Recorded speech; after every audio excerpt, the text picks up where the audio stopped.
Sa grâce est accrue à moi. De la lumière vers la lumière, il montre sa voie. Sa grâce est accrue en moi. De la lumière vers la lumière, il me montre sa voie. Sa grâce me suffit, elle me suffit. Sa grâce me suffit, elle me suffit. Oh my grace, you are welcome. You are welcome. Oh my grace, you are welcome. You are welcome. Oh, you are welcome. Oh yeah, yeah, yeah. We are lights, we light up the whole world, illuminating and innovating. We are for signs and for seasons. We are empowered to lead. We are the lights of the world. Come on, everyone, join us sing. We are lights. Yes, we are. Yeah. Illuminating. Alléluia, praise the Lord. Soyez les bienvenus à notre émission spéciale Lumière du Monde et nous avons un numéro spécial pour vous aujourd'hui. Nous étions sur le thème l'importance de l'Église en ces derniers temps. La dernière fois, on a parlé d'un point très important et c'était que l'Église c'est le corps de Christ. Alléluia, praise the Lord. Et aujourd'hui, nous allons aller plus loin et parler de l'Église, dire que l'Église c'est le royaume de Dieu. C'est ce que nous allons voir aujourd'hui. Et je vous souhaite les bienvenus à ce mois spécial, le mois de grande grâce. Cela a été déclaré par notre homme de Dieu, par ce Christ, le dimanche dernier. Alléluia. Mais avant de continuer, nous allons prier. Seigneur, nous te remercions. Nous te louons pour ce programme spécial que tu as mis en place pour bénir le peuple de Dieu.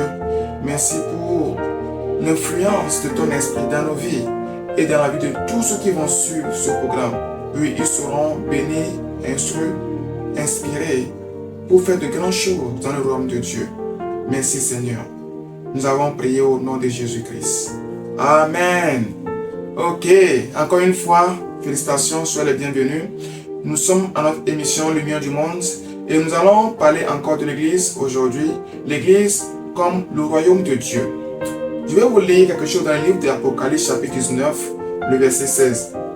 Là-bas, la Bible dit que il avait sur son vêtement et sur sa cuisse un nom écrit « Roi des rois et Seigneur des seigneurs ». Le Seigneur Jésus-Christ est donc le roi des rois. Alléluia. Il est Dieu et il est également roi. Et donc, s'il est roi, ça veut dire qu'il a un royaume. Et nous sommes ses enfants en Christ. Nous sommes des chrétiens, veut dire que nous sommes des enfants de Dieu. Ça veut dire que nous partageons la même vie que Dieu a. Gloire à Dieu. Je vais vous montrer quelque chose dans le livre de Pierre, 2 Pierre chapitre 1, le verset 3 et 4. Il dit, comme sa divine puissance nous a donné tout ce qui contribue à la vie et à la piété, au moins de la connaissance de celui qui nous a appelés par sa propre gloire et par sa vertu, lesquels nous a su de sa part les plus grandes et les plus précieuses promesses, afin que par elles, vous deveniez participants de la nature divine, en fuyant la corruption qui existe dans le monde par la convoitise. Vous voyez le verset 4, il dit, vous devenez participants de la nature divine. C'est ce que Dieu a fait de nous. Nous sommes maintenant des participants de la nature divine. Nous avons la même vie que Dieu a. C'est ce que veut dire avoir la vie éternelle. Donc, la même vie qui opère en Dieu, qui le rend invincible, qui le rend surnaturel, cette vie même opère en nous. Et donc, nous sommes de sa progéniture. Nous venons de lui et nous allons impacter le monde. Gloire à Dieu. Maintenant, je disais que Jésus-Christ a un royaume et il est roi. Et nous allons voir quelque chose d'autre dans le livre de Psaume chapitre 82. Lisons le verset, du verset 1 au dernier verset. Psaume chapitre 82, verset 1 au verset 8. Il dit, Dieu se tient dans l'assemblée de Dieu. Il juge au milieu des dieux. Pourquoi? Parce que nous avons la même nature que Dieu. Nous sommes appelés des dieux. Nous avons la même vie que Dieu a en nous. Nous sommes appelés des dieux. Donc Dieu a ici, il a eu aussi une réunion. Et cette réunion, c'est avec nous. Et qu'est-ce qui se passe? Verset 2 dit, jusqu'à quand jugerez-vous avec iniquité et aurez-vous égard à la personne des méchants? Donc il commence par faire des corrections. Il dit, rendez justice aux faibles et à l'orphelin. Faites droit aux malheureux et aux pauvres. Sauvez le misérable et l'indigent. Délivrez-les de la main des méchants. Ils n'ont ni savoir ni intelligence. Ils marchent dans les ténèbres. Tous les fondements de la terre sont ébranlés. J'avais dit, vous êtes des dieux. Vous voyez, maintenant Dieu s'adresse à nous. Il dit, vous êtes des dieux. Vous êtes tous des fils du Très-Haut. Maintenant, si je vous demande, est-ce que vous êtes un enfant de Dieu? Vous allez dire oui. Donc, je peux aussi dire que vous êtes un Dieu. Praise the Lord. Puisqu'il dit ici, vous êtes des dieux. Vous êtes tous des fils du Très-Haut. Parce que vous êtes enfants de Dieu, vous avez la divinité en vous. Donc, nous sommes des dieux. Je ne dis pas que nous sommes le Dieu suprême, le Dieu tout-puissant, mais nous avons la même vie que Dieu a et donc nous opérons comme Dieu sur cette terre. En fait, nous sommes des dieux sur cette terre. Dieu ne peut rien faire sur terre sans passer par nous, nous les chrétiens, parce que nous sommes ses enfants et nous sommes là pour étendre son royaume. Le point 2 ici, ce que nous disons aujourd'hui, c'est que l'Église, c'est le royaume de Dieu. Et nous allons lire maintenant le verset 7. Il dit, cependant, vous mourrez comme des hommes, vous tomberez comme un prince quelconque. Verset 8. Lève-toi, ô Dieu, juge la terre, car toutes les nations t'appartiennent. Il dit, lève-toi, ô Dieu, juge la terre, car toutes les nations t'appartiennent. Remarquez d'abord que c'est Dieu qui parle ici depuis là. Donc, quand il dit lève-toi, ô Dieu, il ne parle pas à lui-même. D'accord? Il s'adresse à nous. Parce que les traducteurs ont mis le Dieu ici avec des majuscules, faisant croire qu'on parle de Dieu puissant. Non, le Seigneur s'adresse à nous.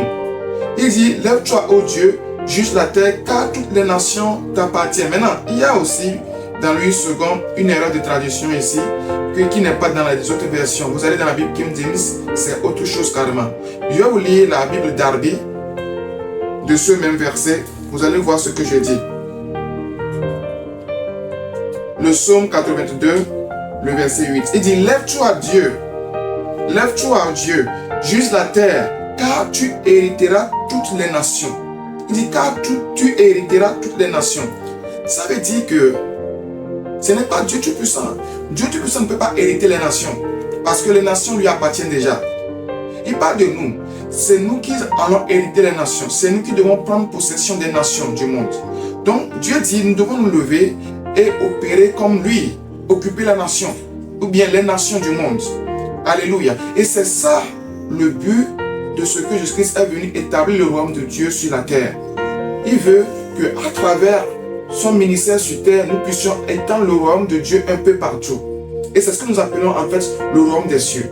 Le royaume des cieux, c'est cette partie du royaume de Dieu que Jésus-Christ est venu établir sur la terre. Et c'est ça l'Église. Donc aujourd'hui, nous mettons l'Église dans le cœur des hommes.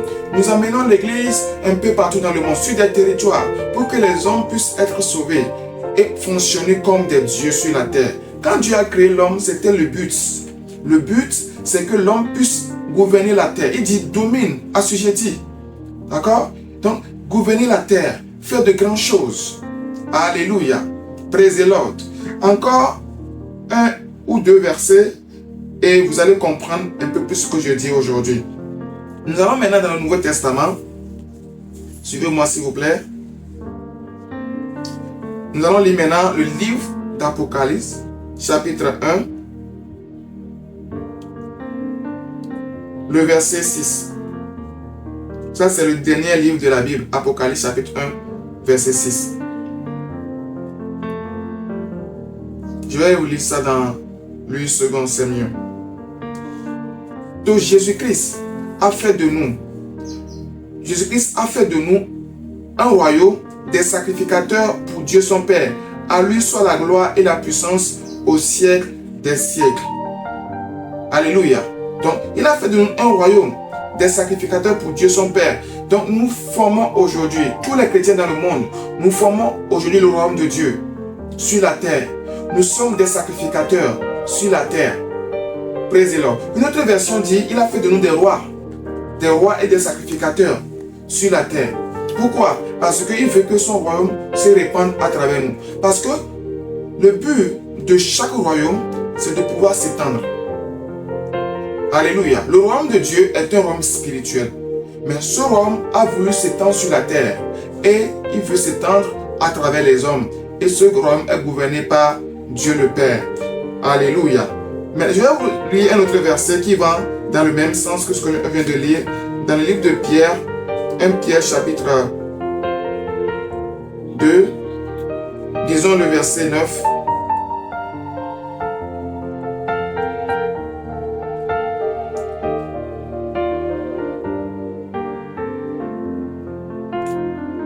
Il dit, vous au contraire, vous êtes une race élue, un sacerdoce royal, une nation sainte, un peuple acquis, afin que vous annonciez les vertus de celui qui vous a appelé des ténèbres à son admirable lumière. Donc nous sommes une race élue, nous sommes un sacerdoce royal, une nation sainte, un peuple acquis. Maintenant, ce qui a été traduit par sacerdoce royal ici est vraiment significatif. Ça veut dire que nous sommes des sacrificateurs, nous sommes des rois. C'est un groupe de mots assez complexe. Nous sommes des sacrificateurs et nous sommes des rois. Nous sommes un sacerdoce royal, des sacrificateurs et des rois. Et notre objectif sur la terre aujourd'hui, c'est d'amener le royaume de Dieu partout dans le monde. Et l'Église, en ces derniers temps, doit jouer son rôle. C'est pourquoi nous prêchons l'Évangile. C'est l'une des raisons pour lesquelles nous avons cette émission. C'est pourquoi nous prêchons l'Évangile. Nous voudrons que le message aille partout dans le monde. Et dans ce mois de grande grâce, nous allons faire de grandes choses avec le Seigneur. Parce que le Seigneur a augmenté notre capacité. Nous allons faire de grandes choses. Alléluia. Et donc, merci beaucoup d'avoir suivi cette émission avec nous. Je vous remercie. Et je veux que vous soyez abonnés à cette chaîne et ne pas manquer notre prochaine émission. C'est chaque vendredi.